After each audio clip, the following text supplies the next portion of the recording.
안녕하십니까? 국회 교육위원회 소속 강경숙 의원입니다. 저는 오늘 교육부에서 발표한 사교육비 문제에 대해서 이제는 더 이상 늦지 않게 온 국가와 국민이 나서야 한다는 점을 촉구하고자 이 자리에 섰습니다. 먼저 오늘 기자회견에 나성훈 사교육 걱정 없는 세상 공동대표님께서 함께해 주셨습니다. 감사합니다.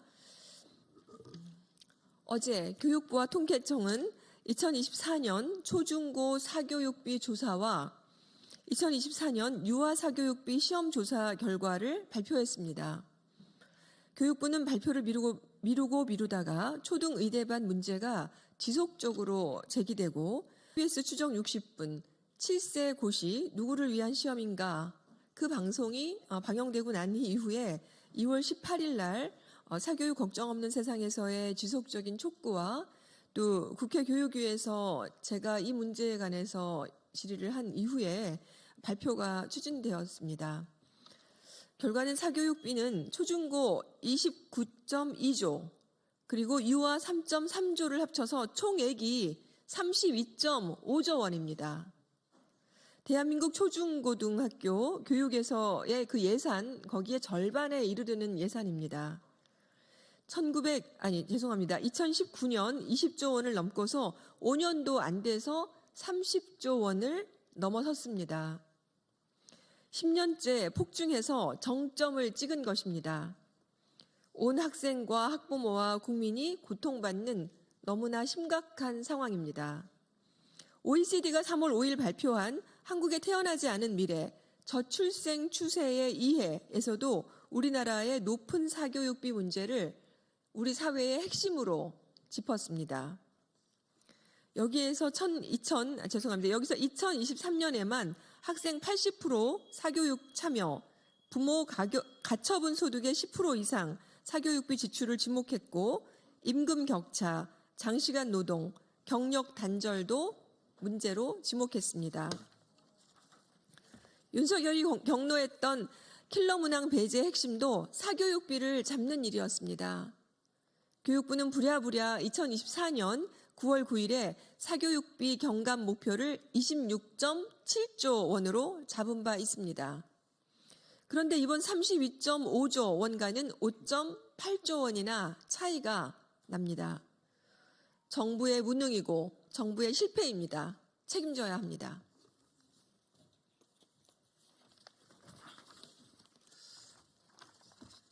이번 발표 내용을 분석해보면 다음과 같습니다. 초중고 사교육비 총액 29.2조 원은 전년 대비 2.1조 원, 7.7%나 증가한 것입니다. 사교육 참여율은 80%로 전년 대비 1.5% 증가한 것으로 초중고 모두 증가하여 역대 최고 수준을 갱신하였습니다.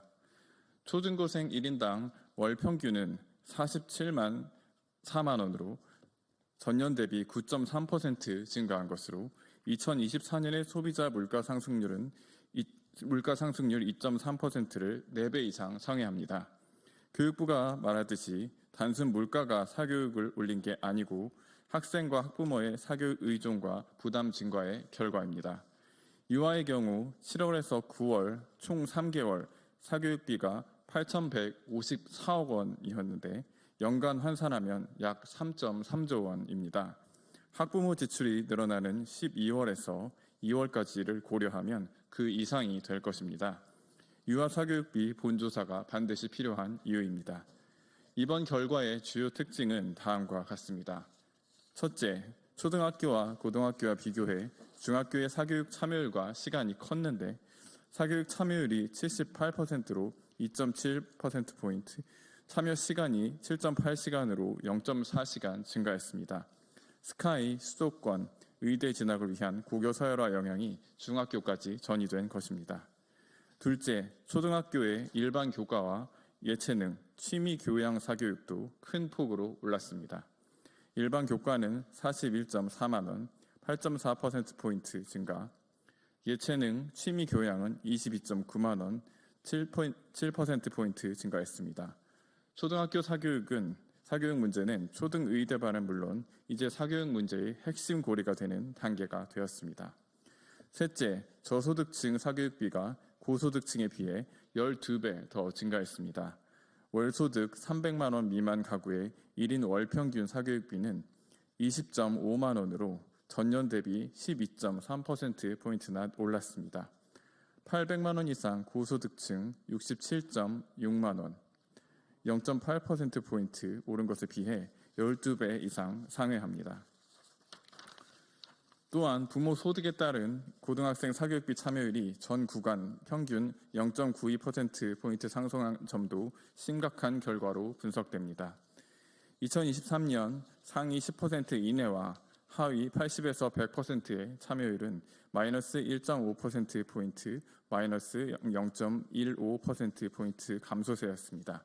의대 진학 등 상위권 경쟁 압력과 N수생 증가에 직접적인 영향을 미쳤습니다. 넷째, 사교육비 증가를 보면 정부의 늘봄학교, 방과후, EBS 교재 등 사교육 대체제 공급 대책도 실패입니다. 늘봄학교와 방과후 학교 참여율은 36.8%로 전년 대비 4.3%포인트 감소했습니다. 자율학습 목적의 EBS 교재 비율은 중학교 1%, 초등학교 0.5%포인트 증가했지만 고등학교에서는 마이너스 1.2%포인트 감소했습니다. 정부는 늘봄학교 확대 등의 엄청난 재정 지원을 통해 수요를 흡수하는 대책을 내놓았지만 실제 사교육비를 경감하지는 못했습니다. 사교육비 조사 시기와 도입 시기가 차이가 있다는 교육부의 입장은 구차합니다. 고등학생의 EBS 교재 구입 비율 하락도 사교육 대체제가 아님을 보여줍니다. 윤 정부가 밀어붙인 2023년 6월의 특권 고교 유지와 올해 고교 학점제 도입에도 상대평가를 유지한 2028 대입의 부정적 효과입니다. 기존 9등급제에서 1등급인 4%를 10%로 늘렸는데 이는 상위권 등급 경쟁에 일부 중상위권 학생들이 뛰어들게 만든 것입니다. 문이과 구분 없이 수능 대비 통합사회와 통합과학 동시학습도 초등학생과 중학생의 사교육비를 증가시켰습니다. 분석 결과에서 보셨듯이 사교육 총액, 참여율, 참여 시간 모든 측면에서 늘었습니다. 너무 심각하고 고통스럽습니다. 사교육비 만국병으로 명명하고자 합니다. 윤석열 정부와 이주호 교육부 장관의 자업자득이고 책임입니다. 그동안 정부의 조사는 소극적이었고 사교육 원인에 대해서는 문제의식 없이 무대책, 무능한 대책으로만 추진했습니다. 저희들은 학생, 학부모, 교직원, 국민들과 함께 다음과 같이 촉구합니다. 첫째, 입학 준비부터 대입까지 고액 사교육을 지속적으로 유발하는 자사고, 과학고 등의 특정 고교를 유지하는 문제를 해결해야 합니다. 현재는 대학 진학을 위한 입시 경쟁과 특권 트랙을 차지하고자 하는 시스템 문제인식이 전혀 반영되지 못하고 있습니다. 둘째, 학교 수업 보충으로 뭉뚱그려진 내신 대비 사교육비 문제를 해결해야 합니다.